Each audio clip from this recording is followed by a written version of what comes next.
Je vous salue tous et vous souhaite la paix de notre Dieu par son Fils Jésus-Christ notre Seigneur. Ceci est notre 5e vidéo. Nous allons parler du rôle du Saint-Esprit dans le corps du chrétien. Que fait le Saint-Esprit dans notre corps? Avant tout cela, parlons d'abord du chrétien. Rappelons encore ce qu'on a dit sur les chrétiens. Un chrétien, c'est qui au sens spirituel selon notre Seigneur Jésus-Christ? Un chrétien est un homme spirituel qui a le Saint-Esprit en lui, c'est-à-dire un homme qui a accepté Jésus-Christ comme son sauveur, un homme qui s'est repenti, qui a pris la résolution ferme de ne plus pécher volontairement. Et il a reçu le Saint-Esprit. Après avoir reçu son baptême d'eau, et il remplit de bonnes œuvres par-ci par-là pour sa purification. C'est-à-dire, un chrétien, c'est un homme qui a changé de mentalité, qui a changé de caractère, qui a abandonné tout ce qu'il faisait comme mauvais actes, qui a décidé fermement de prendre Jésus-Christ comme son modèle de vie, et ensuite, il a reçu le Saint-Esprit de la part de Jésus-Christ, le même son sauveur. C'est ça, un chrétien. Maintenant, que fait le Saint-Esprit dans le corps de cet homme que nous appelons chrétien? Un homme qui ne pêche plus jamais volontairement. Il ne faut pas commettre des péchés volontaires. Quand on commet un péché volontaire, on ne se répand pas, alors tout est nul, tout ce qu'on fait. Les offrandes qu'on fait, les dîmes qu'on donne, tout est nul quand on n'a pas la sainteté. Maintenant, que fait le Saint-Esprit dans le corps du chrétien? L'homme comprend le corps, l'âme et l'esprit. Beaucoup de philosophes confondent ces choses. Il y a même des contradictions dans les définitions, dans les explications des philosophes eux-mêmes, même des grands philosophes. Chacun définit de sa façon. On ne peut pas parler de l'esprit de l'âme si on n'est pas éclairé par l'esprit de Dieu lui-même, puisque Dieu est esprit. L'homme n'est pas un esprit, mais l'homme a un esprit dans lui. C'est l'esprit de l'homme qui garde l'intimité entre l'homme et Dieu. L'esprit de l'homme apparaît comme les sièges de la conscience.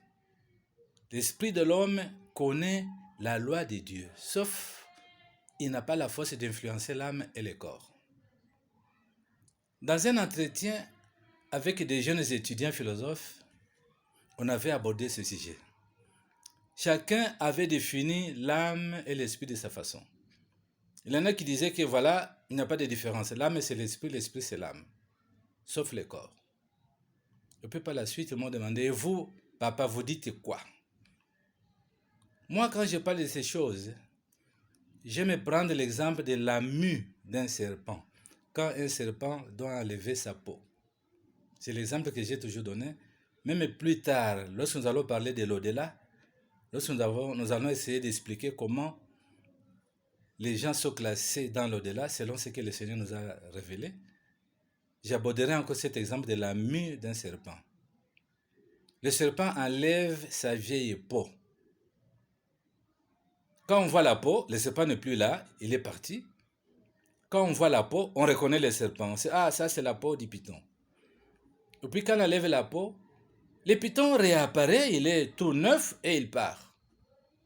Alors j'avais dit, cette peau que le python a enlevée, c'est ça le corps de l'homme. Ce qui était à l'intérieur de cette peau, mais c'était le python lui-même, c'était le reflet du python. Il enlève tout simplement l'habit, la peau qui le couvrait, mais il reste python. Et ça, c'est l'âme. L'âme, c'est l'homme, c'est la vie qui est dans l'homme. L'âme englobe tout ce que nous avons comme organes dans le corps. Les systèmes nerveux, le système circulatoire, le système digestif, tout. Le cœur, c'est principalement ça, le siège de l'âme. Tout ça, l'ensemble de tout ça constitue l'âme. Maintenant, quand on n'a pas le Saint-Esprit, il y a une grande affinité entre l'âme et l'écorce qui est le corps. Les deux sont très liés et s'entendent très bien.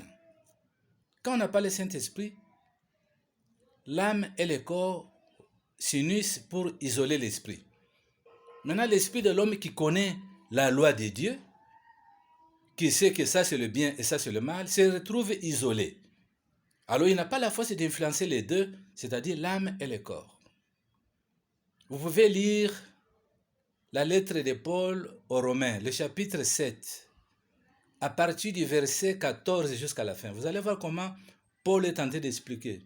Il dit, je pense qu'il versait même des larmes, il dit, je sens dans moi deux lois. Je connais les biens, mais je n'arrive pas à faire les biens que j'aimerais faire. Il y a une force en moi qui me pousse à faire le mal que je n'aime pas.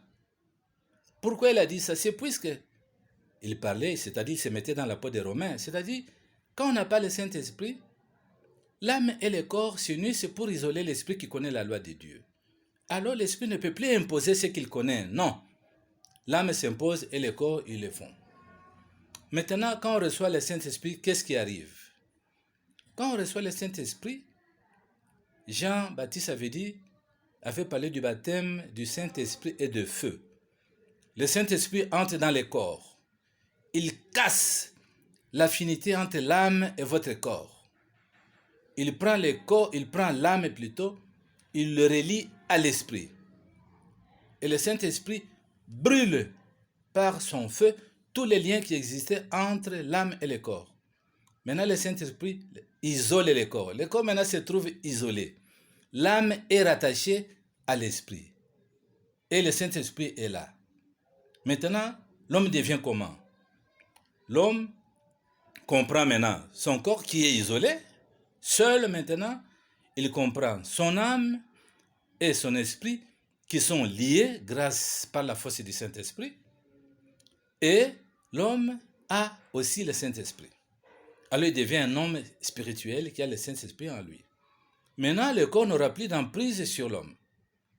Avec les yeux, je peux regarder. Je donne un exemple. Je regarde une femme. Ah, c'est une belle femme. Je la reconnais qu'elle est belle. Ah, cette femme, elle est belle. Directement, l'esprit intervient. Non, elle est belle. Mais elle ne vous appartient pas. Le bon Dieu ne veut pas ça, sinon vous risquez de pécher à l'intérieurement. Et là me confirme ça, dit non, on ne peut pas faire ça. Allez, partons, on part. Le corps se retrouve seul, rempli de honte. Voilà ce qui se passe quand on a le Saint-Esprit. Le Saint-Esprit, son rôle est de couper les liens, l'affinité qui existait entre l'âme et le corps. Et puis il rattache l'âme à votre esprit. Il les met ensemble, il noue. Maintenant, vous verrez, et Satan sait ça, il sait, quand vous avez le Saint-Esprit, le monde des ténèbres le sait, ce n'est pas un secret, Dieu a voulu ça. Vous avez le Saint-Esprit, Satan sait. Même les serviteurs de Satan, le plus attaché à Satan, ils savent ça. Vous passez, ils le voient. C'est votre Saint-Esprit, c'est votre don. Jésus-Christ vous donne ça. Dieu vous donne par les biais de son Fils. C'est votre Saint-Esprit. Vous passez, on voit. Ah, regardez celui-là. Oh là là. Et ils sont jaloux. Ils voient comment le Saint-Esprit est dans vous. Parfois, ils voient une flamme de feu au-dessus de votre tête. Parfois, vous parlez, vous citez le nom de Jésus-Christ. Directement, il y a un feu qui sort de votre bouche. Et ils voient ça. Et Satan a peur. Raison pour laquelle nous avons dit que un homme de Dieu doit prier à tout moment. Beaucoup de prières. Il y a une vidéo qu'on a fait sortir sur ça. Beaucoup de prières courtes qui sont éparpillées tout au long de la journée. À tout moment, vous priez en citant le nom de Jésus-Christ. Chaque fois que vous citez, il y a une flamme qui sort de la bouche. Il y a le Saint-Esprit qui a grandi encore son feu. C'est ça qu'on prie beaucoup, on remplit de bonnes œuvres, on est en train d'attiser le feu du Saint-Esprit. La lampe s'allume davantage. C'est ça le secret. Donc, chaque chrétien doit aspirer aux choses d'en haut. Il faut avoir le Saint-Esprit. Le Seigneur nous le donne gratuitement. Mais il nous demande tout simplement de faire un pas. Le premier pas, c'est la repentance. La repentance ne veut pas dire on est païen, maintenant on doit se repentir. Non. Moi, votre papa, votre ami et votre frère, je me suis repenti sincèrement quand j'avais 39 ans, s'il vous plaît. Et avant ça, mais j'étais chrétien dans l'église catholique. Je vivais comme un chrétien. J'étais là, je me disais, je suis chrétien. Oh, je ne l'étais pas. C'était l'apparence, j'étais un païen avec le nom de chrétien. Chaque samedi, on allait se confesser. Les mêmes péchés tous les samedis. Et après le dimanche, qui était considéré comme le jour de sabbat, on reprenait le même rythme, le même rythme, le même. Ça, c'est quel chrétien? On ne se répand une fois pour toutes, on prend la résolution afin de ne plus pécher. Je ne peux plus pécher. Je m'engage à refléter l'image de Jésus-Christ. Je ne peux plus commettre des péchés volontaires, des mauvais actes qui sont planifiés, qui sont prémédités. Ça, non.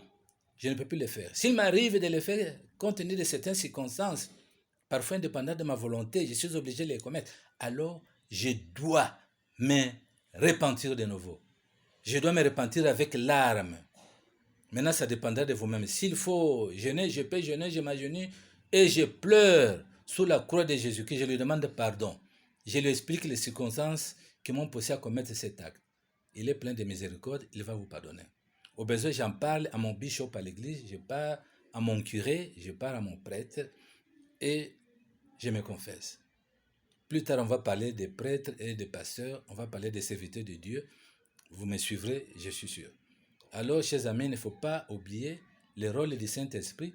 Le Saint-Esprit vient dans votre corps pour couper l'amitié, l'intimité qui existe entre le corps et l'âme. Il rattache maintenant votre âme à votre esprit. Comme ça, vous allez dompter les corps. Comme ça, vous aurez le pouvoir. Comme ça, ce que Paul a dit dans le chapitre 7 Romains, à partir de 14, ne sera plus appliqué pour nous. Non. En moi, je sens la loi qui me dit de faire le bien, et je fais le bien. Cette loi qui me dit de faire le mal, je rejette, puisque j'ai la force maintenant. Mon esprit s'impose, puisqu'il est lié avec l'âme, et il est éclairé par le Saint-Esprit qui est en moi. Voilà mes amis, c'est ça. Nous disons toutes ces choses, c'est pour nous permettre d'ouvrir les yeux. Il faut ouvrir les yeux. Plus tard, nous parlerons du baptême. Le baptême d'eau, c'est un sujet qui amène toujours beaucoup de discussions. Le baptême d'eau. On vous parlera de la quantité d'eau, si elle est nécessaire ou pas. Maintenant, il ne faut pas oublier que le Seigneur Jésus-Christ est capable de transformer une goutte d'eau en un lac baptismal. Il est capable de faire ça. C'est un acte symbolique. On va en parler au moment opportun. Pour le moment, aspirons aux choses d'en haut. Nous avons terminé, c'était notre 5e vidéo. Je vous remercie. Nous avons déjà reçu beaucoup de questions. Nous allons donner nos adresses pour recevoir des questions et répondre. Je ne suis pas seul, nous sommes une équipe de gens qui ont décidé de rompre avec le passé. Nous sommes une équipe de gens qui ont juré de reproduire l'image de Jésus-Christ sur cette terre, puisque les saints sont sur la terre. Il y a les saints qui sont sur la terre et il y a les saints qui sont dans l'au-delà. Nous tous, nous sommes égaux. Eux, la différence, c'est seulement eux, ils ont terminé leur course, mais nous, nous continuons à courir. Vous ne pouvez pas envoyer votre prière à un collègue saint qui est dans l'au-delà. On ne peut pas. Qui vous a dit que les saints qui sont dans l'au-delà prient ou bien peuvent intercéder? On ne peut pas. Seul Jésus-Christ est l'intercesseur entre nous et Dieu. Seul.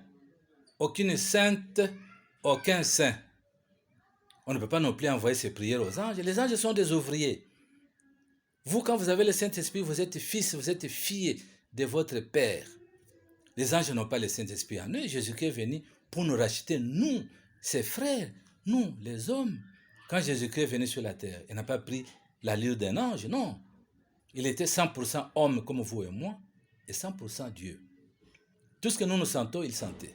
Mais il n'a pas péché. La tentation n'est pas un péché. Si on cède à la tentation, alors on commet un péché. Voilà, chers amis, quand j'ai pris pour attiser la flamme du Saint-Esprit qui est en moi, pour que ma purification continue, ma sainteté, puisque je dois prier sans cesse, il ne faut jamais envoyer vos prières à des saints. Jamais vous agenouillez, vous dites, Saint Joseph, je vous demande de prier pour... On ne peut pas faire ça, mes amis. Joseph a terminé sa course et c'est fini. On lui a donné sa place de choix. La Sainte Vierge Marie, entre nous, je l'aime beaucoup. La Sainte Vierge Marie a terminé sa course, on lui a donné sa place de choix. Puisque dans le paradis, il y a beaucoup de places. Si je dis que je l'aime beaucoup, c'est puisque dans notre jeunesse, nous avons été des mariologues, c'est-à-dire les gens qui faisaient le culte de la Sainte Vierge Marie. Il ne faut pas faire ça, on ne peut pas faire le culte de la Sainte Vierge Marie. Si vous voulez, faites le culte du Fils de Dieu. Voilà. C'est ça, mes amis. On ne peut pas envoyer les prières aux saints, ni aux anges. Les anges sont des ouvriers. Plus tard, je vous parlerai de la visite que j'avais reçue, que un de mes amis avait reçue, excusez-moi, c'est un ami intime qui avait reçu la visite de l'archange Michel et qui lui a dit exactement comme l'ange avait dit à Jean dans l'Apocalypse. Ce sont des ouvriers, ce sont des serviteurs comme nous. Mais nous sommes au-dessus des anges, pas par la puissance et la force, nous sommes au-dessus des anges par le Saint-Esprit qui est en nous, puisque nous sommes des fils. Eux sont des ouvriers de notre Père. Voilà mes amis, nous avons terminé. Que le bon Dieu vous bénisse. Amen.